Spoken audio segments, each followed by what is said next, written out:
BJP के पूर्व विधायक महेश नेगी को दुष्कर्म मामले में कोर्ट से बड़ी राहत हाथ लगी है। निचली अदालत ने उन्हें क्लीन चिट दे दी है और 5 साल तक चली लंबी कानूनी प्रक्रिया के बाद राहत पाने वाले पूर्व विधायक महेश नेगी ने कहा कि मेरा राजनीतिक करियर खराब करने की साजिश के तहत उन पर फर्जी मुकदमा दर्ज करके उन्हें बदनाम किया गया। उन्होंने कहा कि एक सोची समझी साजिश के तहत आरोपित महिला सहित कुछ लोगों के द्वारा संगीन आरोप लगा करके उन्हें 5 साल तक मानसिक रूप से प्रताड़ित किया गया और अब पूर्व विधायक महेश नेगी को बड़ी राहत हाथ लगी है। दुष्कर्म के मामले में निचली अदालत ने उन्हें क्लीन चिट दे दी है। हालांकि उन्होंने कहा कि उन्हें बदनाम करने की कोशिश की गई, मानसिक रूप से प्रताड़ित भी उन्हें किया गया।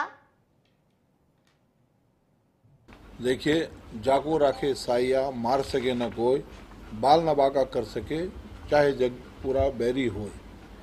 तो इसका अर्थ ये है कि मेरी प्रतिष्ठा को धूमिल करने के लिए और मेरे ऊपर पूर्ण तरीके से मेरे को किस तरीके से राजनीतिक में, समाज सेवा में उससे बाहर रखने के लिए, क्षेत्र के विकास को किस तरह से अवरुद्ध करने के लिए जो एक षड्यंत्र बहुत बड़ा रचा गया था, आज मुझे न्यायालय पर पूर्ण भरोसा था और मैं न्यायालय के शरण में गया।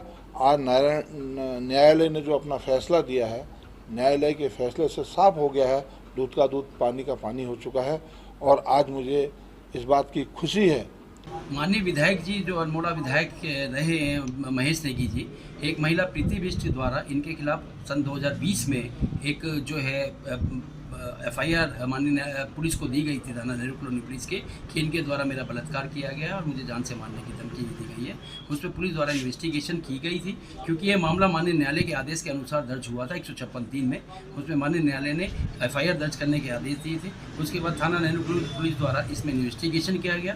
पूरी इन्वेस्टिगेशन और तथ्यों और साक्ष्यों की इन्वेस्टिगेशन करने के बाद थाना नेहरू कॉलोनी पुलिस द्वारा एक फाइनल रिपोर्ट 2020 में माननीय न्यायालय में प्रेषित करी और माननीय न्यायालय में प्रेषित करते हुए पाया कि ये मामला किसी प्रकार का नहीं बनता है और इसमें कोई ऐसा तथ्य नहीं है कि उत्तराखंड में भाषा विभाग की तरफ से हिंदी भाषा को बढ़ावा देते हुए प्रदेश के सभी वाहनों के नंबर प्लेटों में हिंदी में उत्तराखंड लिखने के लिए परिवहन विभाग को सुझाव दिया गया है और जिस पर विचार विमर्श भी किया जा रहा है। इस बात को लेकर के उत्तराखंड के भाषा मंत्री सुबोध उनियाल ने कहा कि नंबर प्लेटों में यूके लिखने से यूनाइटेड किंगडम का संदेश जाता है और इसके बदले नंबर प्लेटों में उत्तराखंड को मान्यता देने के लिए परिवहन विभाग को सुझाव दिया गया है। साथ ही उन्होंने कहा कि उत्तर प्रदेश भी इसी नीति पर काम कर रहा है और राज्य की अपनी भाषा का संरक्षण करने से राज्य की संस्कृति और संस्कार बचे हुए रहते हैं।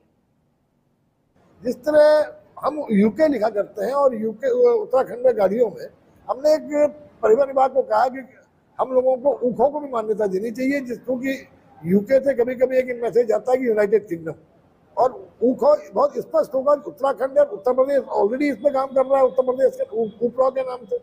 तो मैं समझता हूँ कि भाषाओं का, अपनी भाषाओं का उत्थान करना ये आवश्यकता भी है समाज की, क्योंकि सबसे बड़ी बात है जिस राज्य में अपनी भाषाओं को संरक्षण मिलता है उस राज्य की संस्कृति भी बची रहती है और संस्कार भी बचे रहते हैं। इसी खबर के साथ बुलेटिन में फिलहाल इतना है। देश और दुनिया की तमाम बड़ी खबरों को देखने के लिए आप देखते रहिए नेशन 27। नमस्कार, वंदे भारत।